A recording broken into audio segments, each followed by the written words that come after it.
আমাৰ চৰকাৰে যি কয় আখৰে আখৰে পালন কৰে। জাগিৰোডত মহিলা উদ্যমিতা আঁচনিৰ 10,000 টকীয়া চেক বিতৰণ কৰি মহিলাসকলক উদ্দেশ্যি এই মন্তব্য মুখ্যমন্ত্ৰী।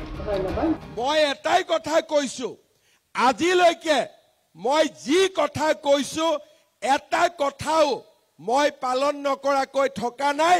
আজি যেতিয়া কৈছো 25,000 পাবই তাৰ গ্যাৰেণ্টিও মই আপোনালোকক আজিয়ে দি থৈ গৈছো। নলবাৰীৰ পাছত জাগিৰোডত মুখ্যমন্ত্ৰীৰ চেক বিতৰণ। জাগি ভকত গাঁৱত বিশাল জনসভাত শনিবাৰে মুখ্যমন্ত্ৰীয়ে চেক প্ৰদান কৰি ক'লে কংগ্ৰেছে বন্ধ হৈ যাব বুলি কোৱা আঁচনিৰ ধন মহিলাসকলে লাভ কৰিছে। কংগ্ৰেছ দলৰ মানুহবিলাকে উলিয়াই দিলে যে মামাই মিছাকৈ কৈছে এইবোৰ টকা নিদিয়ে, তহঁতক এনে মিটিঙে লৈ ফুৰিছে। কৈছিল নে নাই? আজি এতিয়া আপোনালোকে সকলোৱে গম পালে যে আমাৰ চৰকাৰে আৰু ভাৰতীয় জনতা পাৰ্টিৰ চৰকাৰে কোনো কথা মিছাকৈ নকয়, যি কয় তাক কৰি দেখুৱায়। সমষ্টিটোৰ 37,713 গৰাকী মহিলা হিতাধিকাৰীয়ে লাভ কৰে মহিলা উদ্যমিতা আঁচনিৰ ধন লাভ কৰি আনন্দিত হিতাধিকাৰী মহিলা।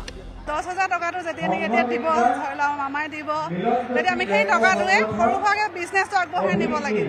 গৰু পুহিব পাৰোঁ আৰু তাঁতশালতে আমি তাঁতশালো বনাব পাৰোঁ। মোৰ বিহতে মানে বহুত ধৰণৰ হেৰি হৈ থাকে বাইদেউ। এইখিনি সদব্যৱহাৰ কৰিলে পিছলৈ আৰু হয় বাইদেউ 25,000 টকাকৈ পাম বুলি আছে বাইদেউ, আছে। শনিবাৰে কেইবাটাও কাৰ্যসূচী লৈ জাগিৰোডত উপস্থিত হয় মুখ্যমন্ত্ৰী হিমন্ত বিশ্ব শৰ্মা।